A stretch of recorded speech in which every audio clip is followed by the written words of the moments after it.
So William and Richard, we're doing something a wee bit different today, in our eyes anyway. We're at the pumpkins, so where exactly are we today? We're over outside Rich Hill here, a place called Ahora. It's not that far away, about 5 miles from the pack house, or where we're based.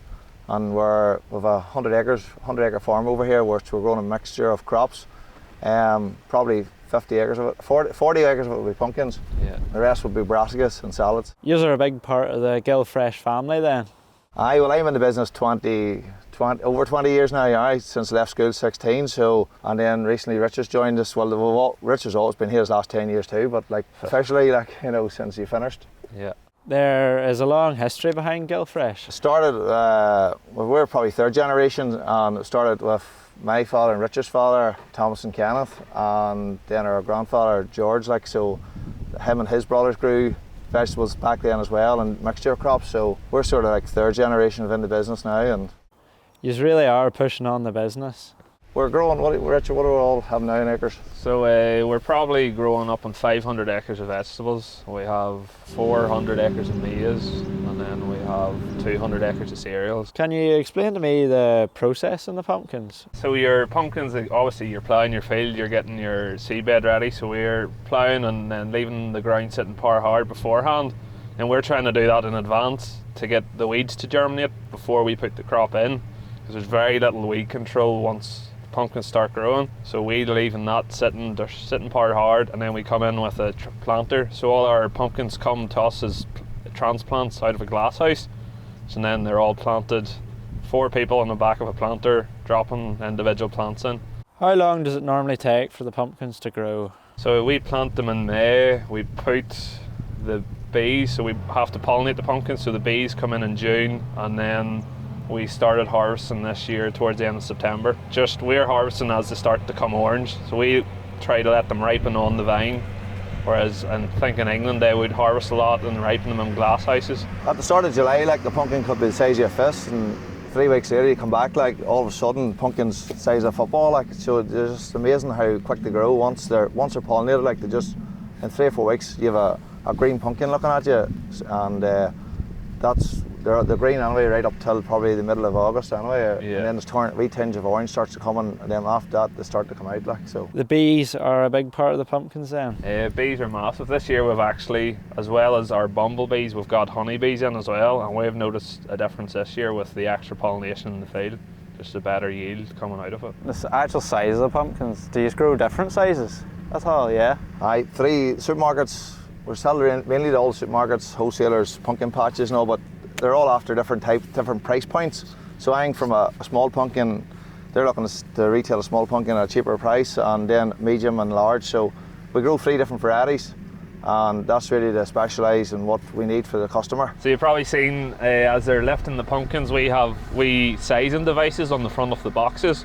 So that's just making it easy for the pack house. So we're splitting all our pumpkins 2 ways in the field, and that we're setting the sizes off what the customer requires. So whenever it comes back to the pack house, when they left the bin out of the cold store, they know exactly that that's going to suit that customer. Pumpkins we tend to try to keep local to the pack house, because the volume to transport, we're trying to keep that to a minimum. And then also we're in Armagh, the orchard county, so the bees in round the apple orchards seem to help our pumpkins. The actual harvesting of the pumpkins, what exactly is involved in it? So the machinery here is really a right and left hand.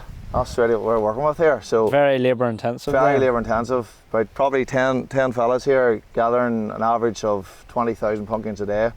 Between all 10, like, so it's about 2,000 pumpkins each a day a man would be gathering. So and then plus you have a team in front cutting off in front. So it's labour intensive up to this point, like, and there's probably we're growing about over 300,000 pumpkins, like. Probably hope to harvest. I know we planted 400,000, so hope to harvest about 300,000, about 2,500 tonne boxes here. So it's a right lot of trailer load and bin loads to get back to pack house, and then once they get back there, it's the whole process. We'll take you through that later, like. So what machinery are you running? And then I see it's mostly blue anyway. So we're actually only about 2 minutes away from Berkshire Corner Screeves, so they're our main dealer. So we work closely with them with the blue machines, and then again we have a few different colours through the fleet, but it's mainly blue at the minute anyway. Try to run the T7s, and we quite like the blue power, so there's a good few of them about. Auto command, the who, like. Yeah. You know. We find for our work the auto command suits us because we can set the speed to the speed of the boys working. So it seems to be a lot safer. There's no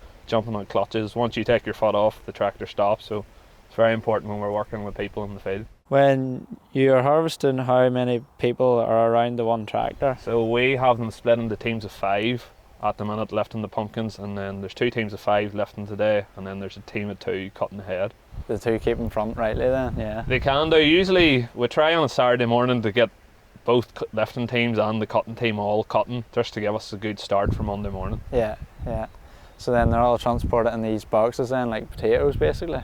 Yep, just like potatoes. It's 7th October now, and we probably are only about just over between 40% probably harvest done already, so still a big push the next 2 weeks, like probably up on 180,000, maybe more to get gathered, like, you know, so hoping to get 100,000 in next week, and so whatever's left after that, 80 to 100,000 the following week, and then all the staff's in the field, probably on night shift for a week, and the pack house will 24/7 trying to get everything out the door, because the biggest orders will hit the supermarkets around about 18th, 20th October, 22nd, 23rd. So ready for Halloween. We need extra help there too as well, so we're trying to utilise all the, between the farm and the packers, trying to utilise all the help. Like.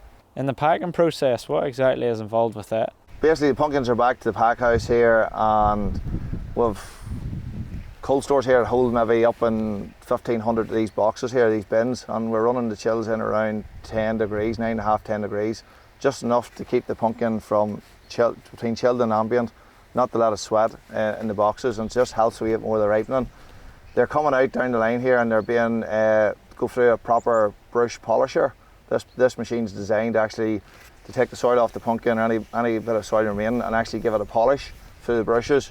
Just adds that bit of shine to it, and comes out through the line, down the line, and then the label's applied, and then goes to supermarkets and wholesalers and processors and pumpkin patches in different packaging, either in crates, boxes, a lot of cardboard used to transport these pumpkins everywhere in pallets. So there's a lot of lorry loads of pumpkins leaving, probably going to be up on over 100 lorry loads of pumpkins going to leave the place between now and the end of October. Like. Mostly we've a lot of loyal customers, and we're supplying most of the supermarkets in here across between Northern Ireland and Southern Ireland, so and we're working hard on growing the business. It started off with 5 acres, up to 90 now, so each customer just takes different sizes, and the staff down the line here are just checking the grades in the field. They're split graded in 2 sizes depending on the variety, and then this is final check done here in the pack house.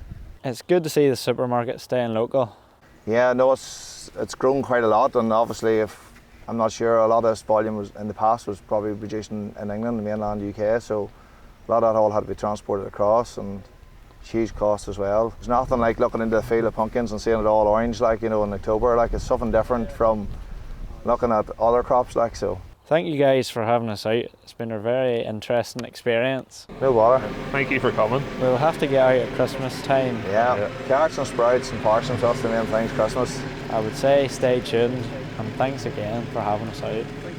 No bother. Thank you.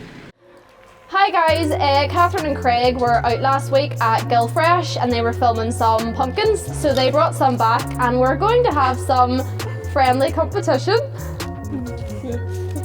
And we're going to carve some pumpkins and we'll see whose is better. Me and Aaron's. So, go. Pile on. What? I'm not ready. Team 1, Katie and Ruth. Team 2. A team. Sophie and Aaron. Hi. And Sean the pumpkin. Okay. Sean, we haven't named ours. Right, we're going to do it. Are you? Right, go. Go. Is it a race? No, it's not a race. We're just going to be. Knife. Okay. I don't think this is big enough. Oh, look, I found gloves. Oh, can I have one, please? We definitely need these Great. to protect my nails. Oh, it's in my nail. Everything's on you. We have got time for this. No, I've never carved a pumpkin cake. I think I did. No, I did did it a lie. once. I did it once and I hated it. Hey, go.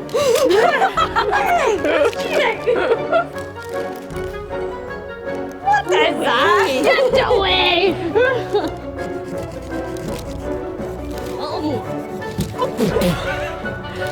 Okay, you can do that. Beautiful.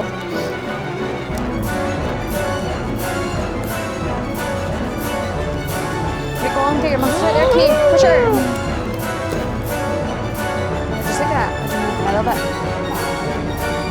George, you have to put it in a certain way.